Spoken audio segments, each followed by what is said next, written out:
कर्माबाई को मारवाड़ की मीरा भी कहा जाता है। जब जब भगवान कृष्ण का उल्लेख आता है, मां कर्मा का नाम भी आ ही जाता है। वे भगवान की महान भक्त थीं और भगवान श्री कृष्ण उनके हाथ से प्रतिदिन भोग ग्रहण कर भोग की थाली रिक्त कर देते थे। कर्माबाई का जन्म राजस्थान के नागौर जिले की मकराना तहसील के कालवा गांव में हुआ। इस गांव में जीवन राम डूडी के घर चैत्र मास कृष्ण पक्ष की एकादशी पर एक पुत्री का जन्म हुआ।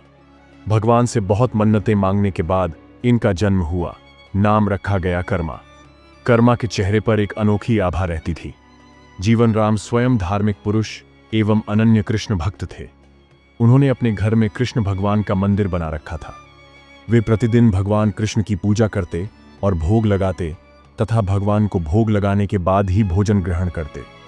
यह उनके घर का नियम था। इसी प्रकार समय बीतता गया।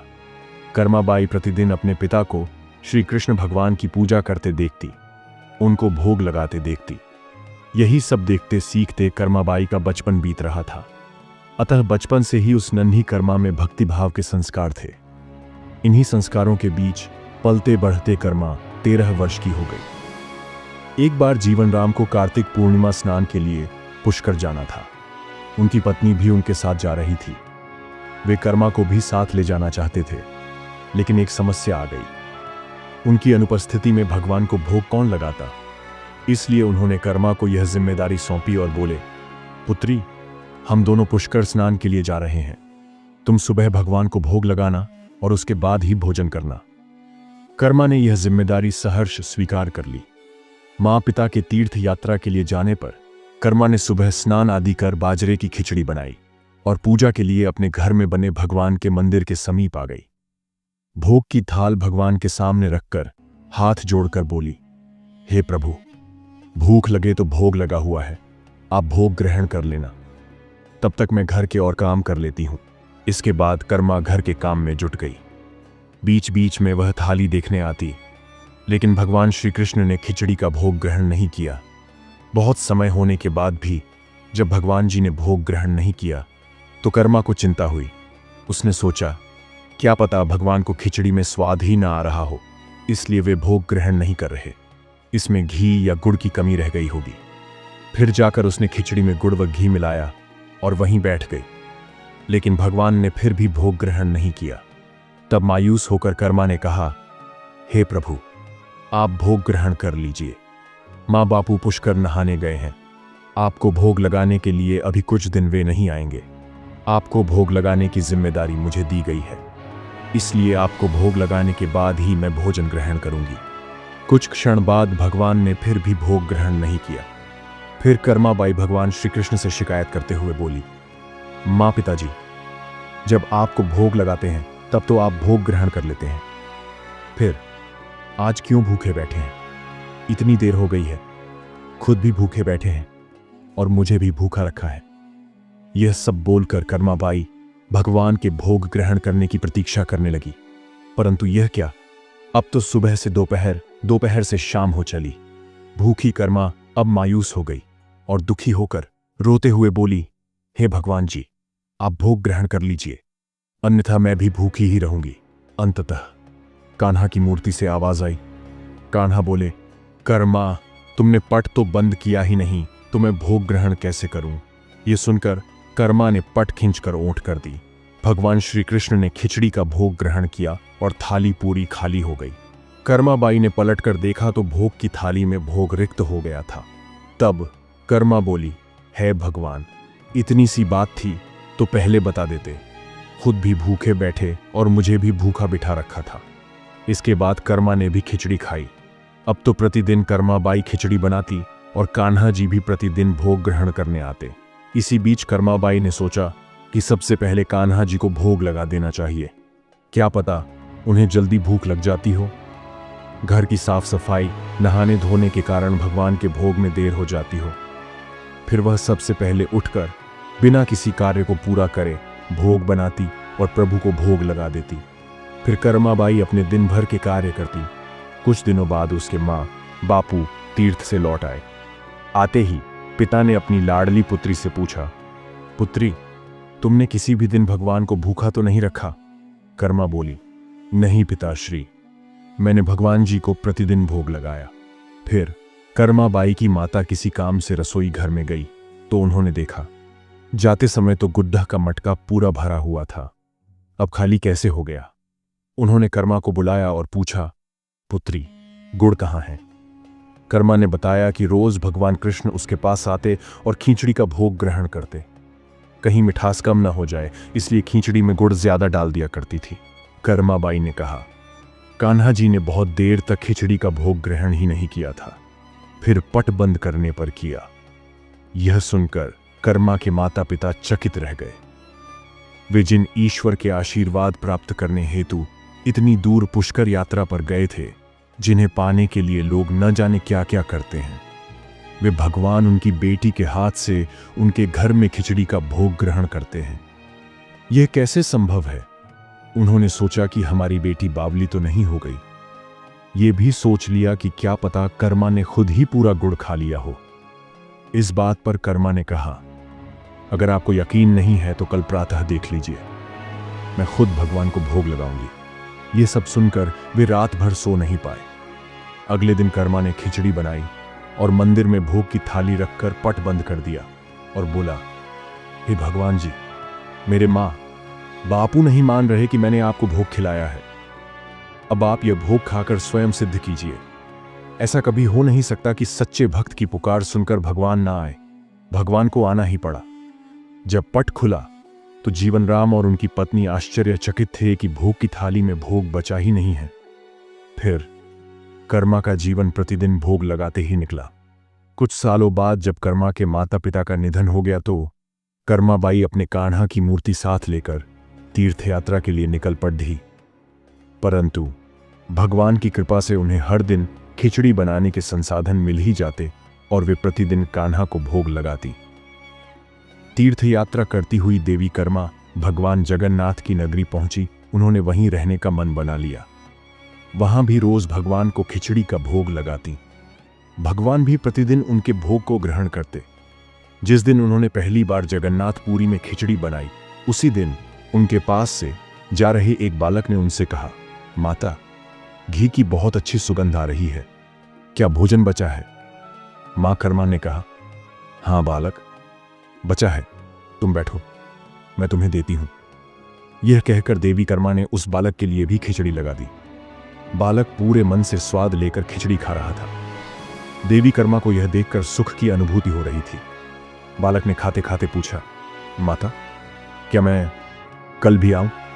तो क्या आप मुझे खिचड़ी खिलाओगे? यह सुनकर देवी कर्मा मुस्कुराई और बोली, हां पुत्र, तुम प्रतिदिन आओगे तो मैं प्रतिदिन तुम्हें खिचड़ी खिलाऊंगी। यह सुनकर बालक प्रसन्न हुआ और प्रतिदिन देवी कर्मा के पास खिचड़ी खाने आया करता। एक दिन की बात है, सूर्य उदय होने के बाद माता कर्मा स्नान करने के लिए जा रही थी। जाते समय एक साधु मिले। उन्होंने कहा, माता, देखने में तो आप भक्त प्रतीत होती हैं, कहां जा रही हो? माता ने कहा, मैं स्नान करने जा रही हूं। साधु ने बोला, इस समय स्नान? एक भक्त को तो ब्रह्म मुहूर्त में ही स्नान आदि कर लेना चाहिए। माता बोली, महाराज, उठ तो मैं जल्दी जाती हूं, पर ठाकुर जी को भोग लगाने में देरी हो जाती है। साधु बोले, हे देवी, आप बहुत धार्मिक महिला हैं, भगवान को प्रतिदिन भोग लगाकर ही भोजन ग्रहण करती हैं, परंतु इन सब के भी नियम होते हैं। आपको बिना नहाए ऐसा नहीं करना चाहिए। आप तो भगवान की परम भक्त हो, तो हे देवी, प्रतिदिन साफ सफाई करने के बाद नहा धोकर ही भगवान को भोग लगाया करो। यह सुनकर देवी कर्मा ने उनको हाथ जोड़कर प्रणाम किया और कहा, जी महाराज जी, आप जैसा कह रहे हैं मैं वैसा ही करूंगी, मैं इस बात से अनभिज्ञ थी। फिर साधु बाबा वहां से चले गए। अगले दिन से देवी कर्मा साधु की आज्ञा का पालन करते हुए साफ सफाई नहा धोकर भोग बनाने लगी। परंतु अब भोग लगाने में देरी हो जाती और जब तक भोग नहीं लगता उस बालक को भी भोजन नहीं मिलता। बालक आकर माता से कहता, माता, देर हो रही है, भूख लगी है, भोजन दो।